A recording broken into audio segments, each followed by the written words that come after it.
just to be clear on the one that has a small hernia, which is White Zen That over one, here. Yeah, you might be able to Okay. massage it in, but I'm not going to tell you you can't. Okay. If So you roll her do, over on her back. lay her on her back, Uh-huh. and you take your hand, and where it is, you can feel it when you push it in. It'll go back into the abdominal cavity, and you just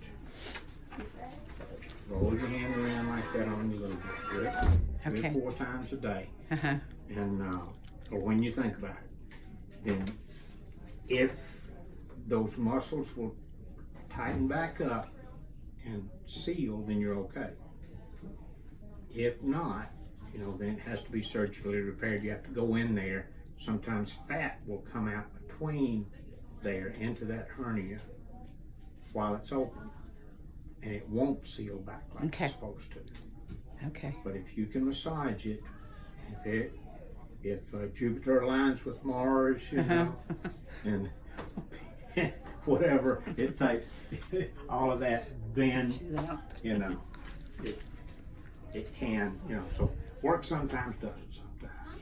Okay. So if somebody wanted to breed, No. say you surgically repair it, it's still not a good idea to breed her because it's My personal opinion, it increases the chance of puppies having the problem. Okay.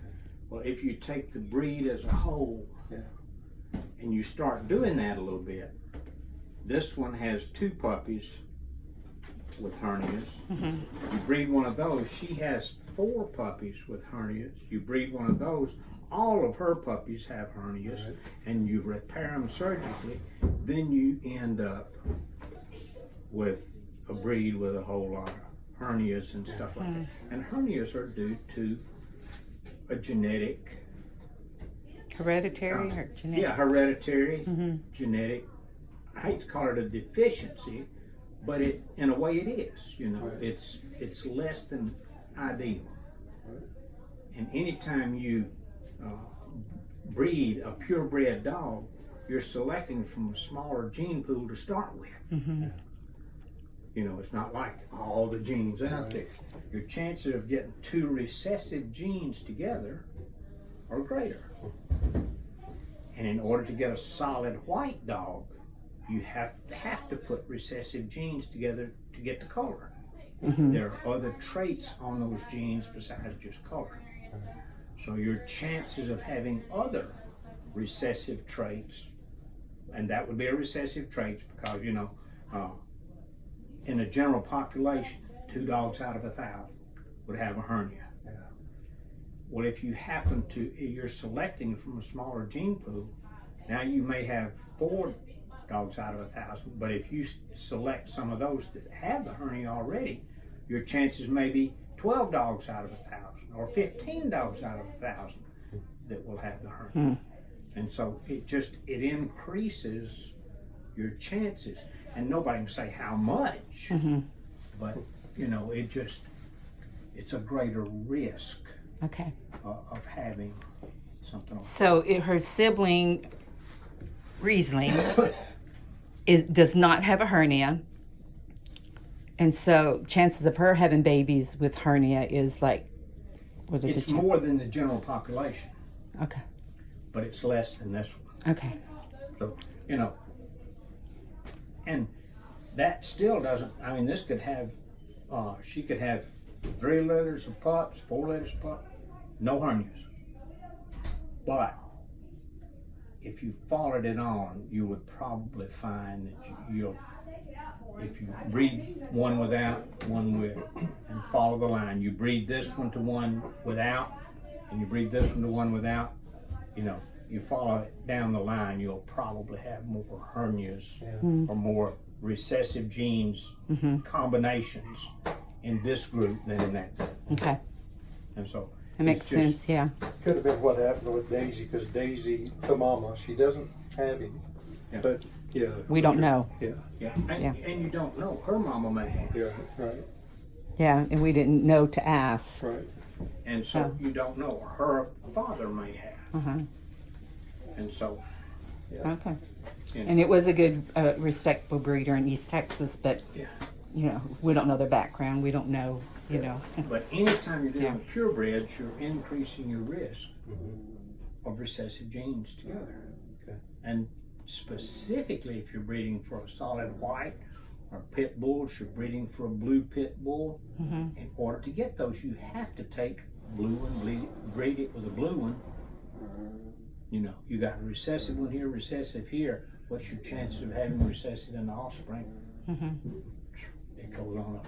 Yeah. So, I was told by her breeder that if you want white dogs, you don't breed white on white.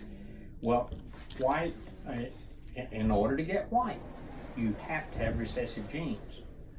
And as veterinarians, we see more white dogs, a lot of white dogs with hearing problems, vision problems, skin problems, all other kind of problems.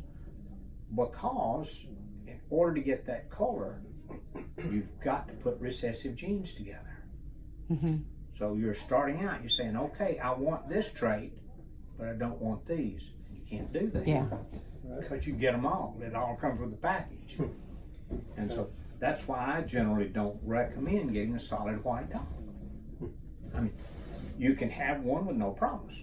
I had a good friend in vet school who had a pit bull, Huh. white pit bull, solid white, could not hear thunder.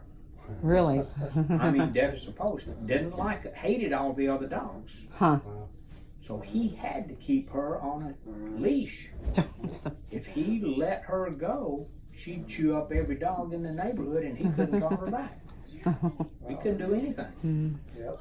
So, you know, but she's a beautiful dog. Well, the lady that wanted to buy this one in Georgia, they had a dog that passed away at 11 months, I think, and had larynx problems and closed up and had surgery and at the vet, passed away at the vet.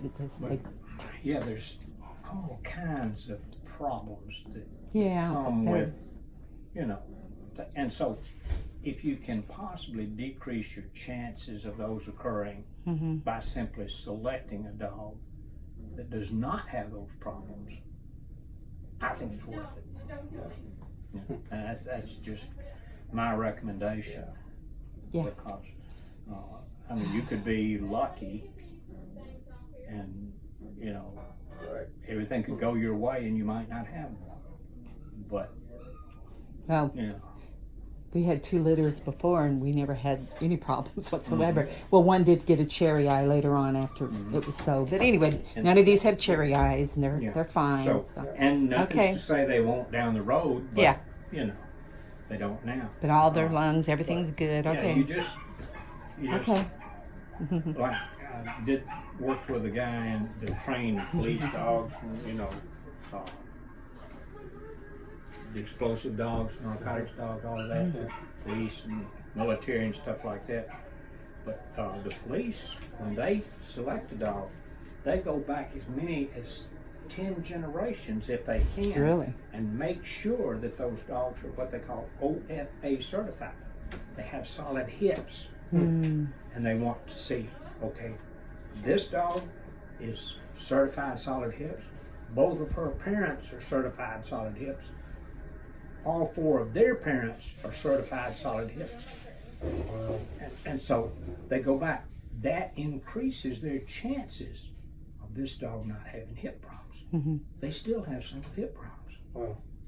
But, you know, you do everything you can and you go up the father's bloodline, you go up the mother's bloodline, and you select as best you can so that you get a dog with solid hips. And you still miss sometimes, you know. But it does greatly increase your chances of having a good one, or getting one that's solid or sound. So Okay. there's a lot to it. Yeah. But purebreds, Yeah.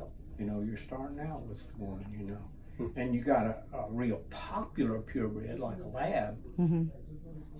We still see quite a few hip problems in labs. But there's a lot of labs. I think it's probably the #1 Yeah. breed out there. But still, in spite of that, they still have. Hip problem. And these guys are made for problems. I mean, Yeah. That breed right there would not exist without If- veterinarians. Yep. Yeah, I read up on it and the history, and you know, you can't. And You know, they yeah. wouldn't be around.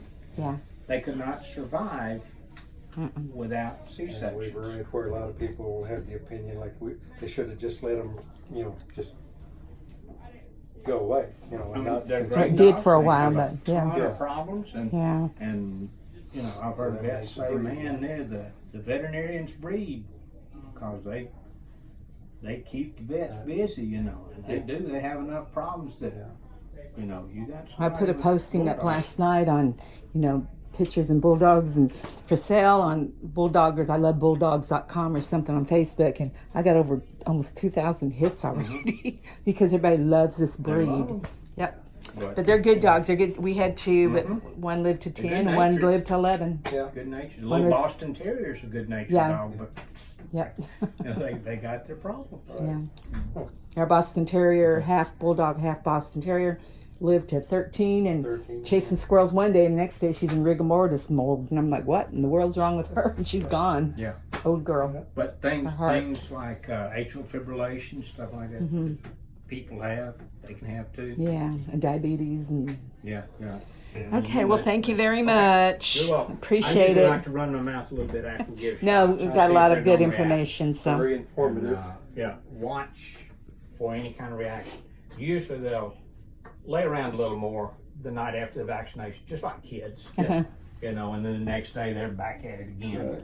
Okay. Maybe a little sore where we gave it in that left hip. okay, we won't And so, you know, you rub them too probably hard. won't see anything, but you might. Right. Okay. My mom used to always take, there were Uh-huh. five boys, one girl. She used to always take at least 2 when we got vaccinations. 'Cause one of them wouldn't let the other one be a sissy, and she didn't have to worry about it. That's a good way to look at And, it. she was pretty wise.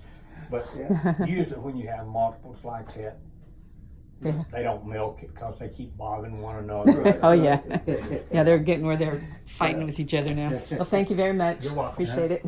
Thank Any you. questions, Appreciate give us it. a buzz. Okay? Sure. All right, thank you. Thank you. All right. There's no room for this one now. Where am I gonna put her? Hey, Zen. All right, This time. you ready? Yeah, I think we're ready. Okay. They're in there. Get them in their kennel in the truck. Okay.